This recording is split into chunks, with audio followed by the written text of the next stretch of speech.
take a whole year between reading these two books, and I recommend that you do too. These actual physical books have nothing to do with it. I read everything on my Kindle. Both of the books that I want to talk about today are written by Auschwitz survivors. The first one that I read was written by a survivor who was imprisoned when she was 16 years old. She was a ballerina and she was made to dance ballet for Dr. Mengele. She describes her journey through the concentration camp, and most importantly, she describes how painful was it to become free in her mind even after liberation. She kind of references in her book the other book I will talk about today, and that is a book written by a psychologist who was already an established professional when taken into the camp. He was stripped away of everything, his research, his ideas, his work, his identity, on top of everything physical, through the suffering in the concentration camp. He came up with a theory that everybody knows today is logotherapy.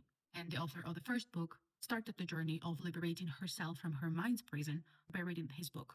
Both of the books are horrendous in the sense of the details that they describe. It's bone-chilling. It seems too bad to be true, but these are the first-hand recollections of people who went through literal hell of Holocaust, and that's why I think it is best to give some time between reading these two books. And the first one is the book called Choice by Edith Eger.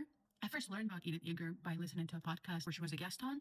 She was already over 90 years old, and she was saying how she felt sorry for Nazi camp guards because they were the least free. And then because she referenced her journey through healing through PTSD, starting with reading Viktor Frankl's book, Man's Search for Meaning, which is the book number 2. I put it on my list to read, but honestly, I couldn't bring myself to read another book by Auschwitz survivor so fast. I'm glad I took this pause. The main idea of his book is humans can survive through anything if they know why. And the field of psychology that he developed, logotherapy, is the search for meaning. I cannot recommend these two books enough. You will read that and realize that you can do anything if people can go through that and come out alive and come out happy and come out better than they were before, but also be aware that reader's discretion is advised.